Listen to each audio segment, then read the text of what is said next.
Interestingly, What? You're doing exactly what I said you were doing at the beginning of the conversation. You're generating an impossible, restricted, hypothetical with no precursors to back me into a How's corner. it possible? Is there something contradictory about it? Nice to meet you. Nice to meet you.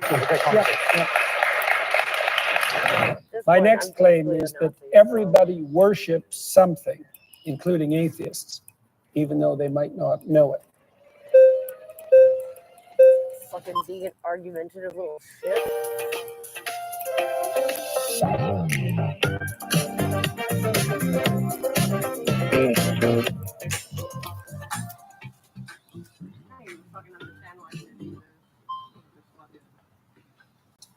Good work. Thank you. Hi there.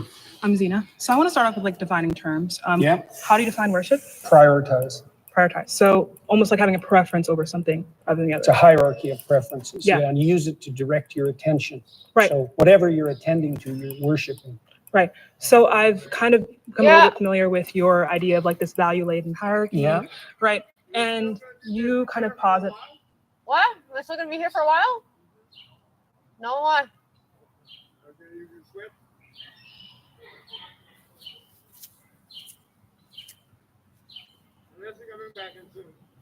Well, no, if I'm not using it, I'm not just gonna fucking Google it out here. Well, because check this out.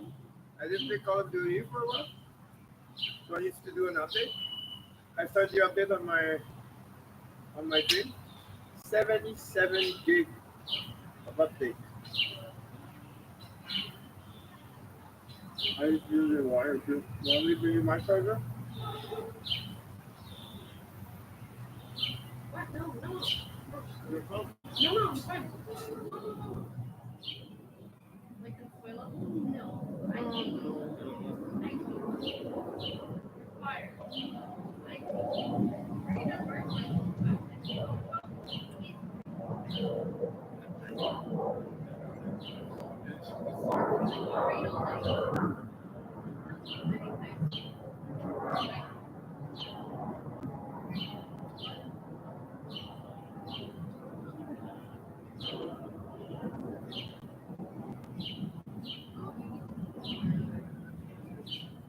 I'm good. I'm fine. No, I thought you meant fucking you're bringing your fucking charger.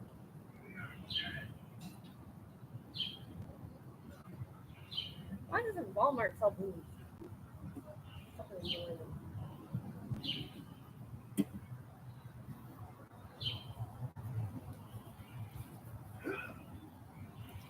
What day is it?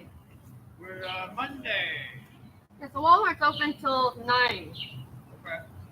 If you still want to go there for And at the anything. bottom of this heart here, you call it top of. So you're trying to pick up poop. Yeah. You're trying to pick up poop, but you have until the end of the month. Because I don't want to kill all those plastic with those little purple flowers. Yeah, you know what? That was at the client's place. I had the whole bucket. And those little cracks in the cement. I've got some bubbles. They're huge. They're right in there.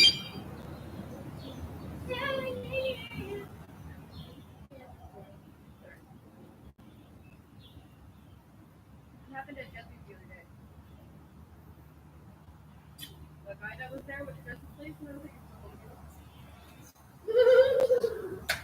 I don't want to let you go. Yay! I love you! No, the guy at Jesse's was like, Yeah, so Seth. yeah, but he's Yuri. Why would he be watching Hospital back in like? He's got sister. Oh, okay, that makes sense. Yeah, no, he's got sister. Is he Mexican?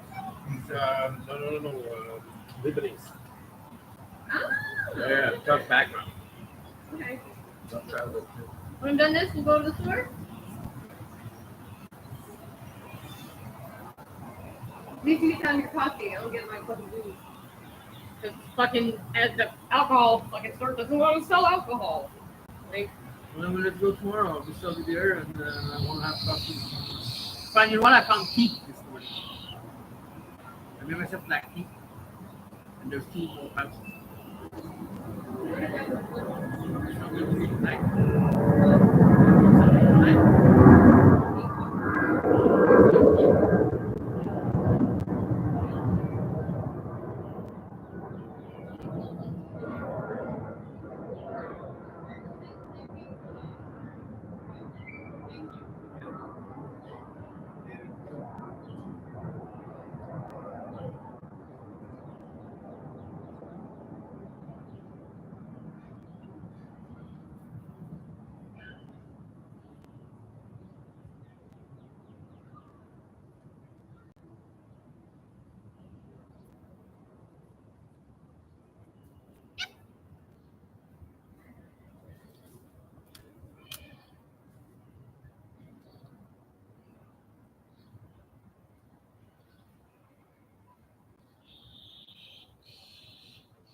eye on my dog, though, eh? Your dog is with him starts. Yeah, but just keep an eye on him if he starts huffing and puffing, like, and because he still hasn't pooped, so if he has to go out. Yeah. Okay, thank you.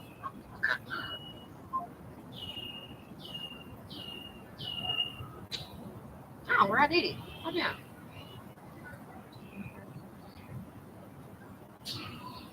There's a hierarchy of values with something at the bottom. Right, but the bottom is God, and there That's are a definition, yeah. yeah. So at the bottom is God, and there can be multiple people with different conceptions of God, and they're each valid and being called God. So there are multiple gods that exist. Mm, Where did that come from? It depends on what you mean by valid. So far, so good, but it depends on what you mean by valid, because I would say that some foundational conceptions don't play out when they're implemented.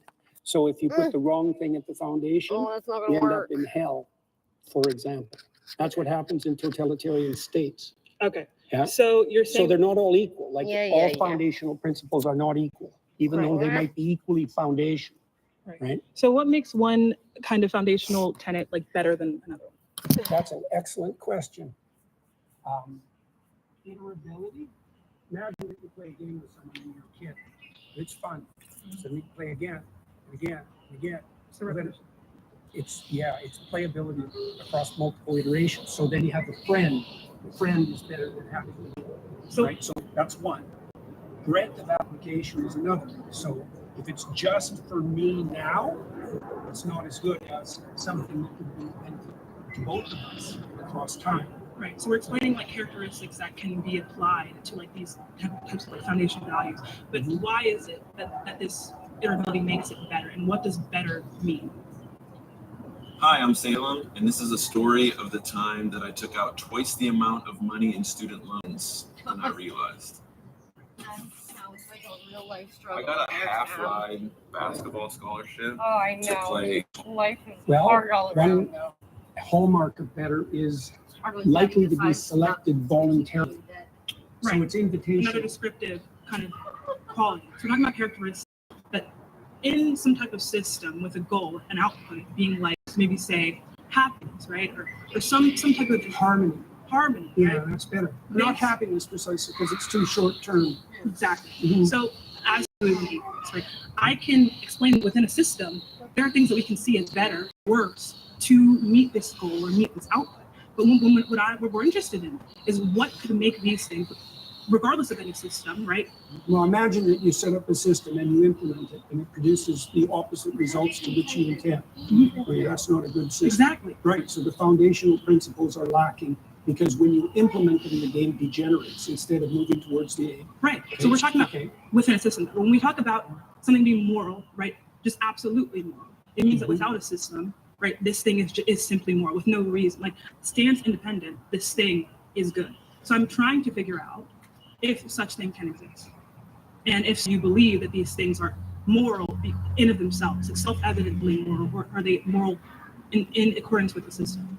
I can't define them any more accurately than I already did, really. Okay. In regards to morality, when we talk about the divine, when we talk about God and religion, these moral tenets and religion, right, and God exist as good because it is God, right? So it's self-evident, right? Without any kind of goal or output, this thing is good. So I want to figure out how. There's an element of that that's true. So, for example, in the story of Job is unfairly tortured in consequence of a bet between God and Satan. And so Job is emblematic of someone who's being hurt for no apparent reason. Okay, so Job's response to that is that he refuses to lose faith in himself, and he refuses to lose faith in the ultimate goodness of being. Okay, and those are axiomatic decisions. They're not exactly evidence dependent because he is suffering. There is an arbitrariness in that that's reminiscent of what you claim. So I'm essentially trying to figure out, do you believe that something can be good, like stance independent, something that can be good? I don't know what you mean by stance independent. Okay, so you mean independent of people? Independent of people, we can use that, or more so, I mean more specific. Something that can be good, right, regardless of any end goal. It's just good. No, I think good is tied up with goal. Goal, okay, I completely agree. So in a sense, this is why. That's why the religious goal of Christianity is the establishment of the kingdom of heaven on earth. It's goal dependent. Okay, right. So it's in reference to a goal. So, Or the goal would be the but imitation of Christ. someone's goal, right, can be something that doesn't encompass being in congruence with God or being with God. No, the thing that they want to be in Oh, congruence. right. they want to- That's right. That's Sorry, right. That's sorry, right. I That's corrected good. That's myself. great. The thing they want to be in congruence with is fundamentally equivalent to their goal. So what makes someone a Christian and what makes someone not a Christian? What makes, like that's what I'm trying to figure out. Because That's a good question. Yes. Yeah, well, probably the deepest answer to that is willingness to shoulder your cross voluntarily and trudge uphill regardless of circumstances. Okay, so someone can have a God, because in your definition, your first preference, that is God, right? So someone can believe in God, right? And not be a Christian. Yeah. Right? Yeah, well, there's a statement that Christ makes in the Gospels. He says, not everyone who says, Lord, Lord, will enter the kingdom of heaven. So not that they're even saying that they believe in God, but they just... I know, but that's why I'm saying this to you, is that Christ himself points out that there's a difference between people who say they believe and people who act it out. And the fundamental issue is the action rather than the stated belief. But he also says that, to be saved, right, you must believe God has died for your sins, or that God has resurrected in some way. So it's like, I don't necessarily think that we can take from the Bible and say that like acting in accordance with God necessarily means, or acting in accordance with, the principles of God, like for example, sacrifice, like you talk about, means that you are Christian. I don't see how you can get that from that interpretation and then, kind of justify it as the truth. I don't think that the fact that you sacrifice is sufficient to make you Christian. So can we repeat once again what you believe makes someone Christian? There's many things, but one of the most fundamental is that you believe that the cosmos itself is founded on the principle of voluntary self-sacrifice. Best founded. Let me offer you a contrary example. So I can assume that power rules. And so that my assumption would be, if I can make you do it, I win. Right? And I can found a whole society on that. And that happens a lot, by the way. And that's also how societies tend to degenerate. And so that would be a society that was founded on the principle that you get to sacrifice and I don't have to. Right. Now, the contrary to that would be something like you give up voluntarily and with courage all the things you need to situate yourself properly in relationship to the future and other people.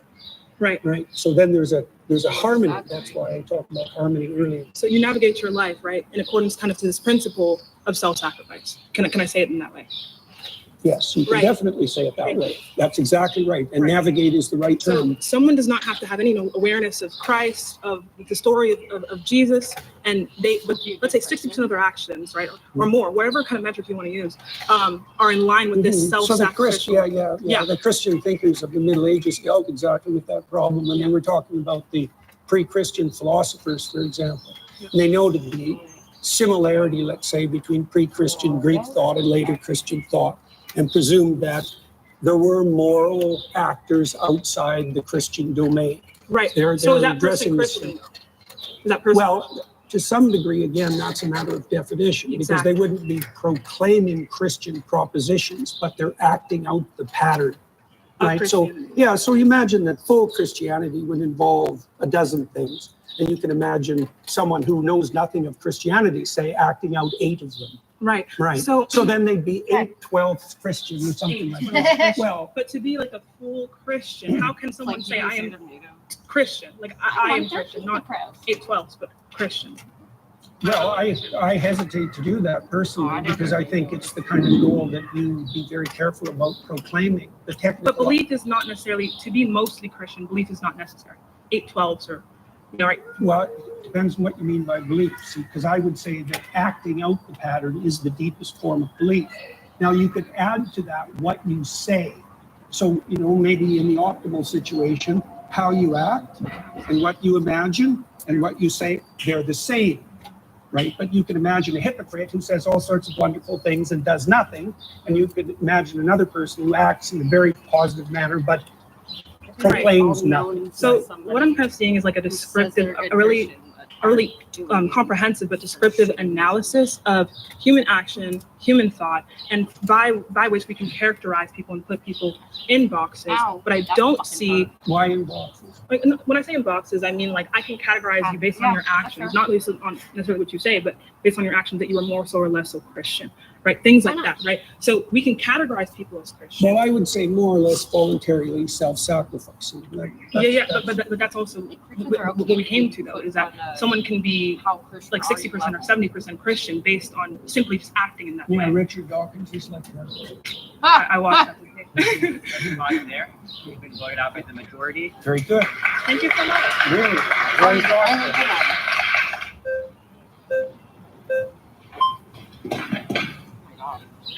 Hey, Dr. Peterson. How are you doing? Danny, nice to meet you. What's your name? Danny. Dan. You're saying atheists worship things or people or places, whatever. Can you just be very clear about your definition of worship again? Attend to, prioritize, and sacrifice for. Okay, that's it. That's your understanding of worship. Well, I could flesh it out, but that'll do for the time we have. Okay. Do Catholics attend to Mary? Oh, yes. Okay.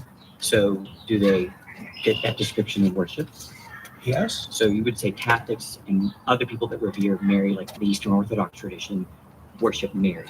Well, they might not put her in the highest But you would place. put it that way. No. You just said it. You're taking it back. There's now. still a hierarchy. Okay, there's a hierarchy, but within the There's something at the top. All right, you can worship things Mary is below. quite a ways up the hierarchy, but Do you- not at the top. Let's go over your definition of worship again. What's your definition of worship? Attend to, Attend to. Do prioritize, do and Catholics sacrifice for. do Catholics attend to? Do they prioritize Mary over all other human beings? No, I didn't say overall, did I? I didn't Well, add that to you my you definition. understand? I said there was a hierarchy as You, well. you attend to So you Catholic, can attend to something trivially, or you can attend to it deeply. and now there's you're a- adding stuff to the definition. But your original I definition. added the hierarchy part at the beginning.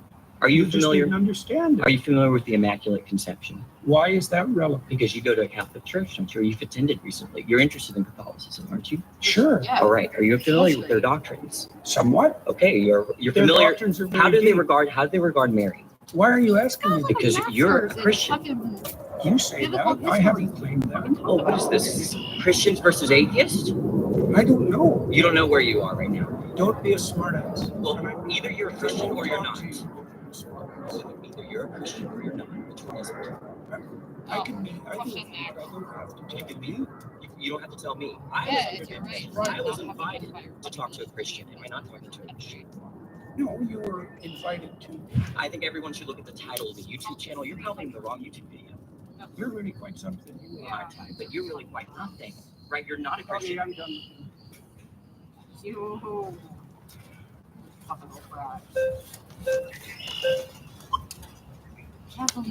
السلام عليكم ورحمة الله وبركاته. My dear brothers and sisters, may Allah subhanahu wa ta'ala bless you all. Ameen ya Rabbal Alameen.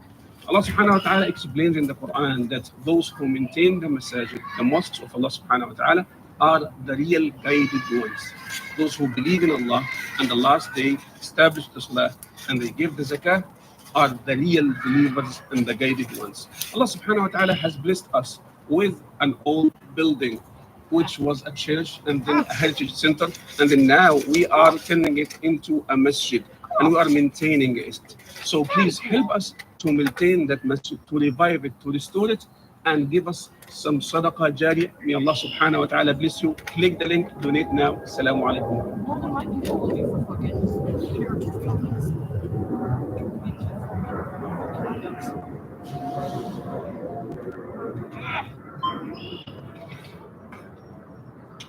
Hi, nice to meet you.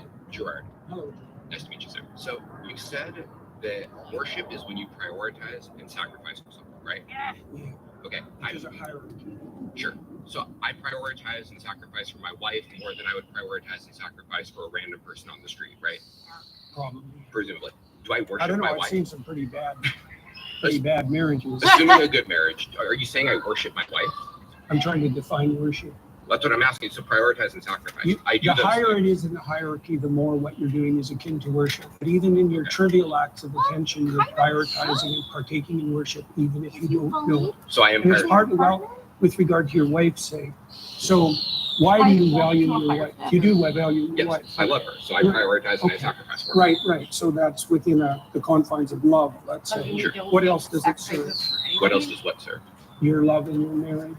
I mean, I am married to my wife because I love her. That's also why I prioritize and sacrifice for her. I certainly wouldn't think I worship her, and I don't think anyone else would make that. I'm Are you trying to making make that a claim? definition. Okay. Yeah, that there's a hierarchy of attentional priority, and as you move up it or down it, depending on whether you think about it as a pinnacle or a foundation, you move more towards worship. Right. So even the small things. I'll give you an example. Imagine you go on a date. Well, imagine that your aim is a long-term relationship, like marriage. Now imagine that your aim is short-term sexual gratification.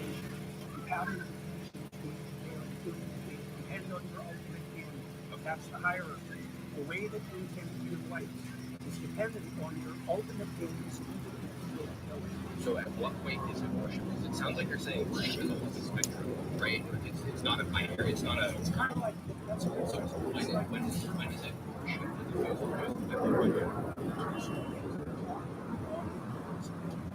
How well is it not? Because I don't think I worship anything. And if you're saying I have to hit a certain threshold for it to be worship, it is not what I worship anymore, right? So what do I worship? So I do think I worship love. I'm trying to define something. What do you mean? I told you what I do. What do you mean? So I mean, is a word something you worship is something that you have a reverential view for in a manner in which you believe it to be above and beyond normal. Like you So do you have that attitude towards your wife? I have that Are you attitude. privileged her compared to other women? Of course I privilege her compared to other women, but I don't worship her. Nor does she worship me. By the definition you just offered, yes, you do. Because you just offered a definition that we call prioritization and elevation. Well, and thinking that she is divine above and beyond of what a normal not above beyond any human being could ever be. I will prioritize her for us.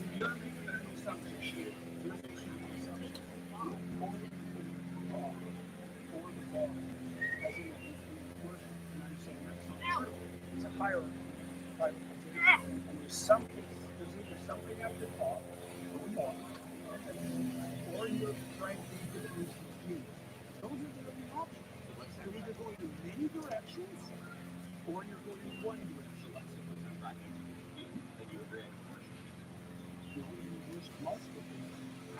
So what's the threshold when it's worship, right? I prioritize a lot of stuff. So, the closer you get to the pinnacle, the How closer close you do you want? Can you give me some sort of metric? How close do I got to get to this pinnacle?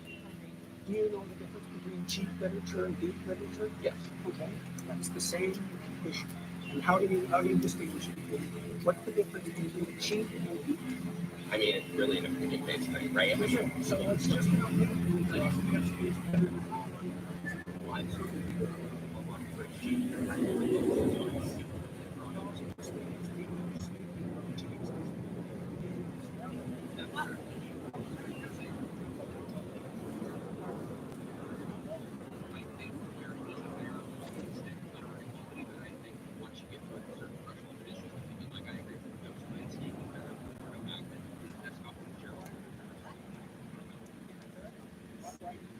Because of what he wrote is what literature is, Dostoevsky, he followed what literature is the purpose of what.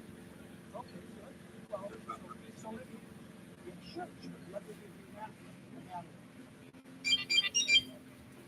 With analogies, you get literary support. The closer you get to what's needed, the more religious the worship can be practiced. So maybe you don't know what's at the bottom, but it's something you should be able to do. So to use your analogy, how deep do I have to go for worship? Do I have to bring the ride? Do I have to go one piece? Or is twice what you're seeking? I'm seeking to know whether I worship. You claim I worship something, and I If you want want to have a deep and meaningful life, then you have to go all the way to the bottom or the top. At least so far as you're capable of doing that. Because otherwise you'll be frightened and miserable and anxiety and hopeless. So I have to worship something to have a meaningful life. And do I worship There's no difference between these two things. Okay. There is some, So if I don't worship anything, my life will not be meaningful, correct? well, that's the definition of nihilism. Okay. So if I'm a nihilist, I don't worship anything. That's true. You just said everybody worships something, and you just agreed there's a class of people who don't. Oh, God. This is so annoying. That's all I needed was one dog. Every single one of them. This right here is a supportive comfort wireless shaving roll from Shaker. I'm just obsessed with the extra band covers, and it allows on the bottom for a small shape in the fit. There's also modern foam cups inside the bra, provides ability to support style and wire-free. However, it is just as supportive as wired bras. It has a buttery soft fabric for ultimate comfort. And it has convertible straps. It means adjustable straps with slip comfort. It is sweetheart tough line. I honestly just wish that I knew about this bra before.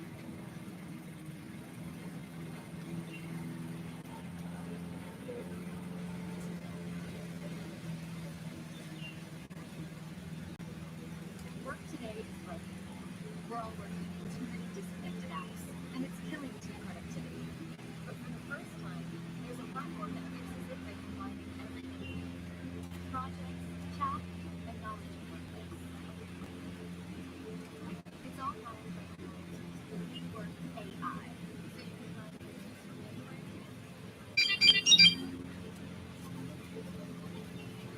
The everyday apps.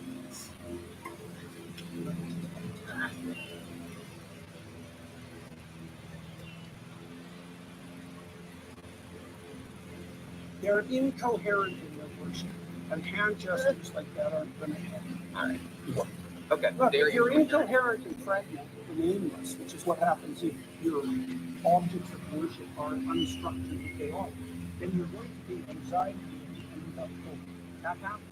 That's a technical argument. But there's happy nights. No, but there are. There are happy nights. We're back in the state of this is not true. What's your evidence? How do you measure how you're associated with happiness? What's your definition of happiness?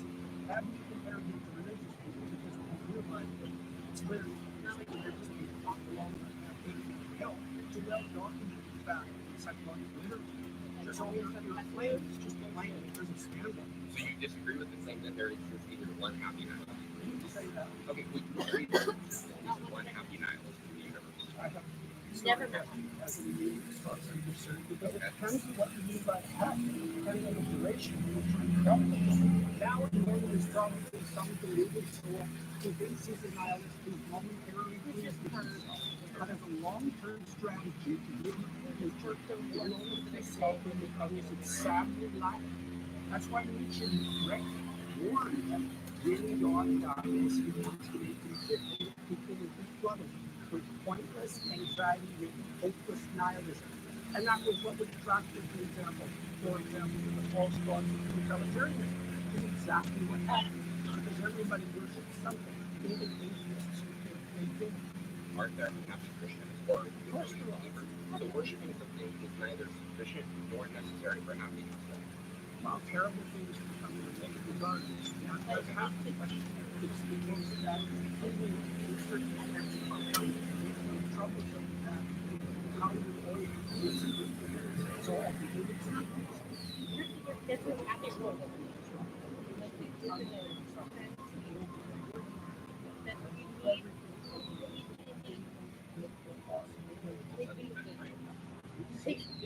So he makes the axiomatic presumption that he will lose faith in himself or in the spirit being himself.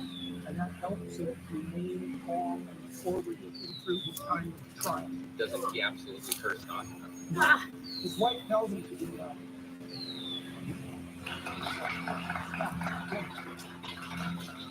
My final claim is that atheists accept Christian morality, but deny the religion's foundational stories. Ow!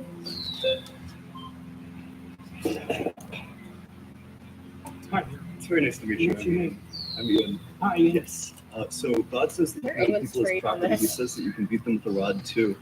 He commands genocide in Deuteronomy They're all and flamboyant. Numbers and in Samuel. I mean, they have a goddamn baby barbecue in Numbers. Like, is all of this in line with Christian ethics? I have no idea what the fuck you're talking about. What are you So talking then about? God doesn't fit within Christian ethics. Well, the biblical library is what continuing the story. Everything written has to be contextualized by the entire text. 65,000 hyperlinks they did with the text. You can take these things out of context and criticize them, and that's what you're doing. But that's a mistake. I think it's an analytic mistake because you're putting the cart before the horse. I really don't think so. I think that if we say that something is Christian ethics, then I think that all of the books essential to Christianity would fit with it, especially if it's like the main character. When we're talking How do about you deal with the God, morality of moral? so How do you think we should deal with it? Sure. Because I feel like the morality, like I feel like Christian ethics, like this is good. I guess I just think this is kind of certainly something about Christian ethics, which are ethics. That's very fundamental. I just think that it's an absurd thing to say that the Christian God is a Christian ethics, that like the Christian God is a Christian specific Context of the stories into account, and so that your analytical approach is altered. Sure. Don't put words in my mouth. Sure, let's go through the example. Yeah, so, and I apologize. So let's go through the example. So in 1 Samuel 15:3, God says, go and slaughter the Amalekites, slaughter the men, the women, the children, the infants.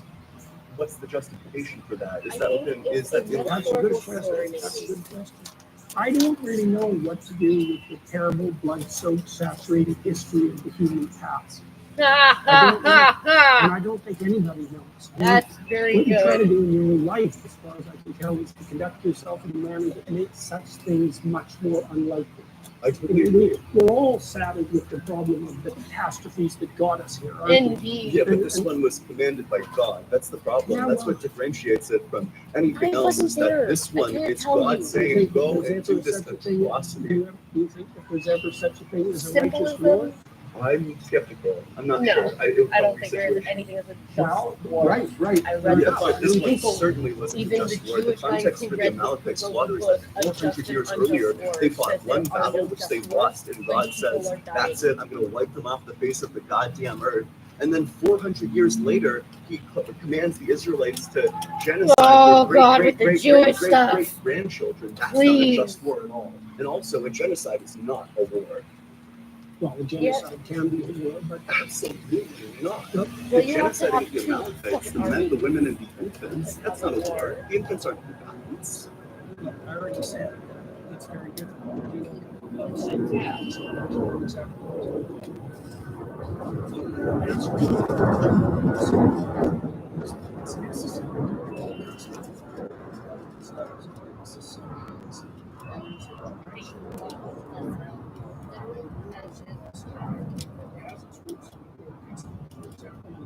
Restrictions against murder specifically that makes itself manifest in the Christian text as the insistence on voluntary sacrifice of the foundation belief.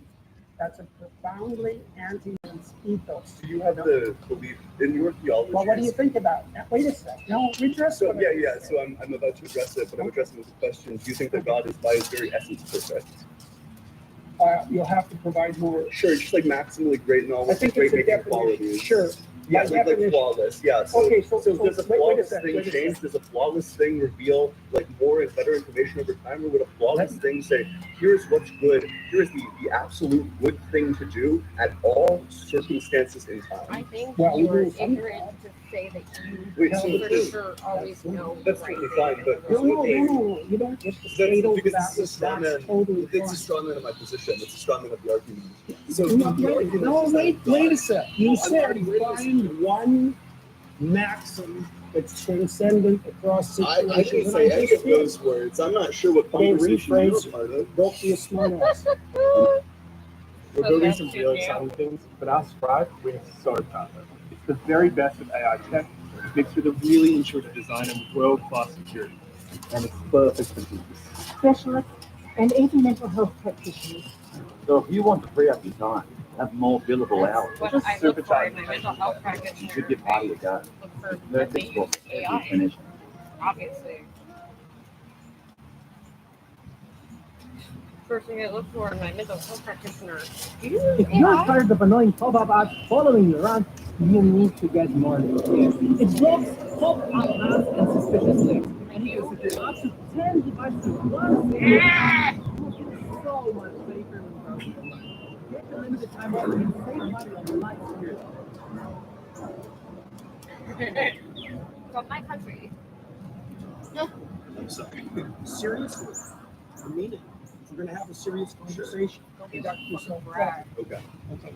Rephrase your question so that, because I Sure. must have missed it. I So- tried to answer it. So in my mind, I guess by my lights, a perfect being doesn't change. A perfect being, if they're maximally good, maximally Does moral, our understanding of the perfect being change? our understanding might, but Okay, how do presumably we if the distinguish? perfect being How do we is distinguish? revealing, Well, I agree. How do we distinguish between that and at the human level? how do So we distinguish between whether between our transforming understanding of perfection and perfection itself. between our We can only, yeah, but we can only see presumably a through our perfect own being, lenses. presumably a perfect being would be revealing all of these aspects all the time, especially if God's outside of time. I don't know how a God who's outside of time How does is something- revealing different things at different times. That just seems like incoherent to me. Imagine something that's perfect Sure. and complete. Sure. It's trying to communicate with creatures who are anything but that. Sure. Well, they're going to get it wrong. Sure. But now, wait a second. Do you blame that on the interpreters or the phenomena itself? So, Like, for example, are you Well, yeah, perfect I in think attending this- to your Hold conscience? on. At the point in time when God is literally the one who created us, He could have created us in a way where we would always be receptive to these principles, where we don't have to go across like a learning curve, where maybe we'll understand maintain free will. thousands of years of the future. Maybe we do it. Also, if you believe in an all-knowing God, then free will is impossible because Wait a if second. That's well, not wait, what because I'm asking. you threw free will into the mix. Well, that was the answer to your question. Yeah, and You I'm said, saying why that's wouldn't incoherent. God? Oh, you know, It's 1,000 years of deep thinking philosophers who disagree with you. Yeah, and years of, or at least like the last 50 years of philosophers who disagree with you. These analysts, people like Graham Oppy make arguments about the incompatibility of omniscience and free will, that if God created this world, if He chose this world instead of that world, then He makes it causally inevitable every single action that you were going to make. If He made a world of electrons and love, then none of this would have happened. But by making us knowing exactly what's going to happen in the future, it makes all of those events inevitable, which means that they're all causally determined, which means that we have no free will if you believe in an all-good God or an all-knowing God. Have it your way. Okay. I don't well, fails for you. That doesn't mean you disapprove. That means you tried. Yes, you tried to make a case for a causally deterministic universe. Do you think there's any evidence for that at all? Do you think that God could have created a different universe than the one that He created? I have no idea. Okay, so then there's going to be a double bind, right? So either He couldn't have done it, in which case He lacks the power, or He could have done it, in which case we don't have free will, because He chose this world instead of that world, making the events of this world instead of that world inevitable with His infallible knowledge. I don't understand where you're headed. Well, it just means that the free will defense fails. Like all this, under Like your I said, view, if under you want your to have view, it free fail, will. no problem. I don't know why it's relevant to the issue. Do you acknowledge that under your view, free will doesn't exist? No. Oh, then do you want to respond to the argument? You'll have to phrase it more Sure, clearly okay. so that someone like me can understand Yeah, it. yeah, gotcha. So God already knows in advance everything that's going to happen, which means that by making this world instead of that world, everything is inevitable. Which means that God's act of causing this world instead of that Inevitable world, doesn't mean determined. it's causally inevitable if God chooses this world instead of that world. Doesn't make Causally, it determined. causally inevitable means No, determined. it doesn't. Absolutely, yes, it does. Well, have it your way. Okay. That's not the case. When voted out by the majority, please return to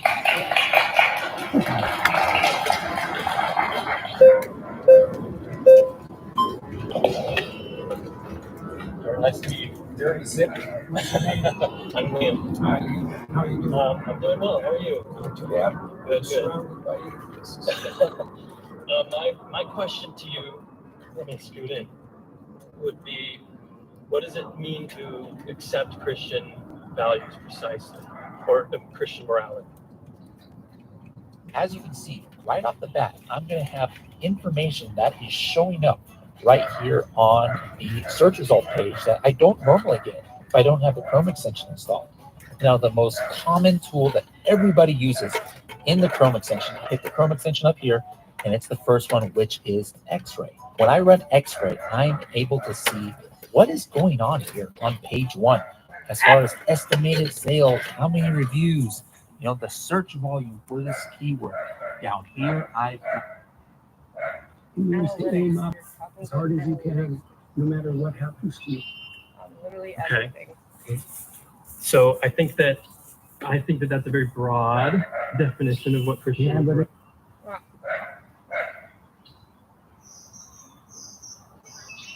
But it'll morality. come in handy at some point in your life. Right. But I think that many different like disciplines and theologies. Well, you asked for a truncated answer. I Right. mean, there's other ways of representing What? the situation, but I wanted to give you something that. What? Yeah, why? It's student percussion, man.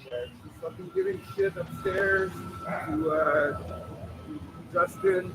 Not keep my name out of your mouth. Fucking people, you're not telling people whatever happens in a relationship. So people are don't like they're seeing me anyway. She's making it a big thing. So stop texting. Stop texting. Yeah, just fucking.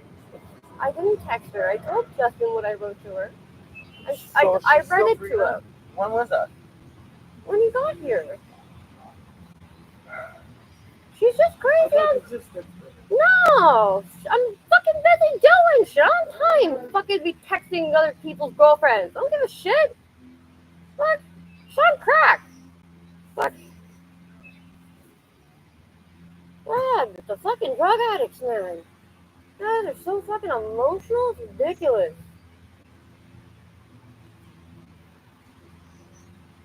Is kind of foundational, briefly. Yeah, that makes I sense. don't It doesn't mean fucking it's, hang out with girls. exhaustive. Yeah, yeah. I could, I could say that you would have to believe that Christ is God and he died for your sins, right? But that's in a very difficult way to understand. That's the same claim. Yeah, yeah. If there are other theologies and disciplines that have similar types of values, how then is that definition mean? Like, wouldn't those also be Christian values under your definition? That's a good question. I spent a lot of time studying different religious systems from all over the world and found multiple interesting layers of concordance. Right. So, for example, in ancient Egypt, their god Horus, who was the reviving god of the totalitarian state. Correct? Yeah. He was the god of attention, right? And the Jews hypothetically came out of Egypt, and there was crosstalk between Egyptian and Jewish foundational morality, and then that led into Christianity. Meaning human beings all over the world had come up with moral systems that fit roughly into a pattern, and they're very useful studied. Now, I learned a lot about Christianity by studying Taoism, for example, like a lot. So I think you can make a case that Christianity formalized the landscape of good and evil more comprehensively and in more detail than any other religious system. And I think that that's part of the reason that it defeated paganism and spread so broadly across the West and is still dominant, still understructures our culture, for example. The way you feel about Horus or Taoism or something is how I feel about Christian morals, I think. Yeah, but how do I feel about it? Well, that you took inspiration from them, you learned from them. Maybe That's a good start, right? Because I would say that actually constitutes belief. Like you said, well, look, right. In Noah, in the story of Noah, right? Noah is inspired by the apprehension that all hell is going to break loose. Okay? He regards that inspiration as God, right? And when God comes to Abraham, he comes to Abraham as the spirit of adventure. It's inspiration. One of the definitions of God in the Old Testament, unsurprisingly, given the derivation of the word, is inspiration. And so if you take inspiration from Christian ideas, then insofar as you do that, you are in fact a believer, which was my point with regards to atheists Correct. not understanding. But have what you they're taken doing. inspiration from Taoism or from studying Egyptian mythology? Definitely. So then you believe them under that definition? Yeah, but I've incorporated them into something I think that's more comprehensive. Is it possible to take inspiration and to appreciate the teachings without being a believer in their truth claims? It depends. No, I don't think so. But I think, you see, there are different kinds of truth claims, right? There's propositional truth claims, which are the truth claims of what you say. And then there's embodied truth claims, which is the truth claims of what you do. That should be prioritized. Optimally, what you say and what you do would be brought into harmony. But I would say if you had to prioritize, it should be what you attend to and what you act first. And that's what Christ actually says in the Gospels, because he points to the Pharisees, for example, who say all the right things, but don't do any of the right things, and points out very clearly that that's not acceptable. I don't know that the Christian morality, those principles originate in Christianity, because you brought up other other things that predate Christianity that you can very closely tie connections to? Well, I don't think they do originate precisely. I mean, Right. I don't think the Christian claim is exactly that they originate Christianity. So if I'm right? Because- living those values, how is it that I'm living the Christian values and maybe not the Egyptian values or something else? Well, one.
Look closely.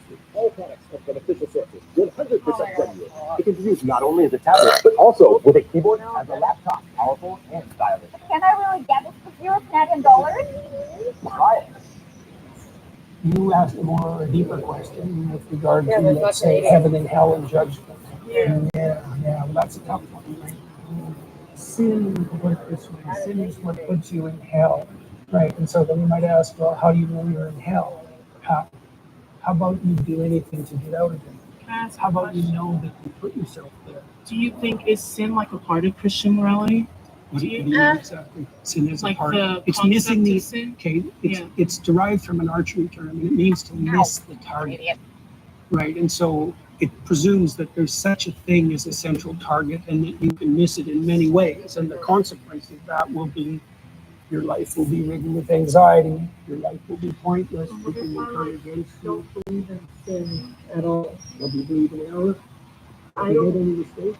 What if I believe that the mistakes that you make, that they're fixable, and so that no sin is finite, and that the Well, that's a idea Christian belief. of the idea of hell, I don't believe That's in also a something Christian you do, belief. you can't take back. A Christian belief is hell? No, that there's no sin. Well, there's one. The sin against the Holy Ghost is unforgivable, but that's really the sin against the process that would enable you to learn. Okay. But there's a Christian belief that hell does exist, and if I commit sin, I'm going to heaven, right? Yes. So what if I don't believe in that? Like I think Well, okay, let me that when you, can I explain a little bit? Okay. I think that when you commit sin, that it's because of a lot of environmental factors in your life, like where you were born and who you were raised by. So there are certain things that lead you down a dangerous path, but once you are dead, I think you're kind of removed of that person. There's no there are no factors of the earth that have What to. happens after that? So I would ask you, in these times that you suffered terribly in ways that you thought would never end, do you believe that you had any causal role in that? Yes. Like, did you play a part in that? In my own suffering? Yes, Yeah. of course. Maybe sometimes I would say Okay. that there was a part that I played in that. Okay, But I that's also the thing do to think find that out. I think that maybe it's like a concept of free will that I don't really believe in somewhat of free will, but I think that there are certain things in your life that lead you to do certain behaviors. So when you commit those sins, you go to hell. I'm not too sure why you would still be reaping the consequences. Do you believe that, like I said, you might address that, do you believe that you can change? I do. You believe you can change for the better? Do you believe that when you change for the better, you abandon the things you've done in the past that weren't good? I think that you can. Okay, then that's very much in keeping with Christian doctrine. Can you explain to me how that's in keeping with Christian doctrine? If you would go to hell for those things? You believe you can improve? You believe that if you improve, you let go of things that were impeding you, that's a sacrifice. You believe that improvement is not good, and you believe you don't believe it.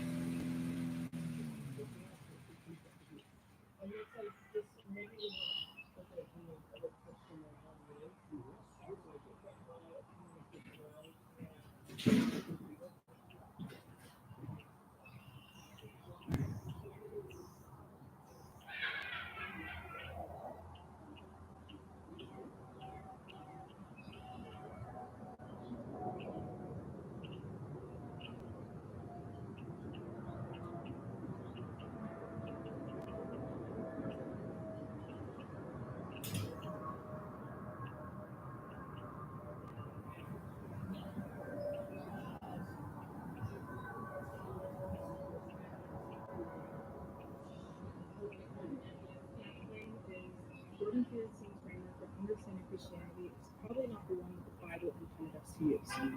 In regards to the way that you interpret the Bible, I don't see, you have said in some circumstances that there's not a way to kind of say whether or not ontologically the historical claims made by the Bible are true. Like, for example, the story of Cain and Abel.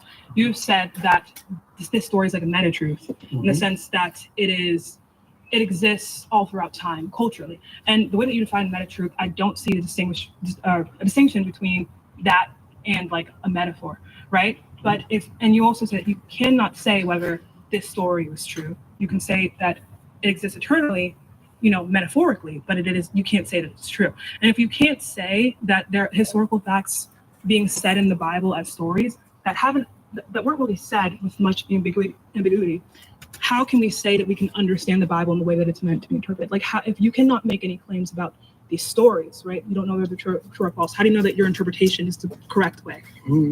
So that's why I picked you. You ask intelligent questions. Thank you. Yeah, that was good. Oh. What do they say? By their fruits, you'll know them. Okay. Right. Well, so one of the things I look at is the impact of what I'm doing. Right. And so I know a lot of evangelical Christians. It sucks to be wrong about how romantic your romantic getaway will be. Fucking ads that are just But it's great to be wrong about Tinder, because a new relationship starts on Tinder every 3 seconds. A lot of Catholics, a lot of Orthodox Christians, a lot of people from other faiths. And they've told me, many of them, that they found my interpretations very helpful and very deep in their faith. And so that's interesting, because I wouldn't necessarily expect that to be the case. And I've also talked to thousands of people who told me that they came to understand the foundational stories of their culture better as a consequence of listening to me, and that they did everything they could to sort out their lives and that it worked. That's many different pieces of evidence that all converge on something like the practical and conceptual utility of my approach. Now, is it the same? There's a lot of approaches to biblical interpretation historically, and what I'm doing is possibly less new than you think. Yeah, I want to make a claim on whether this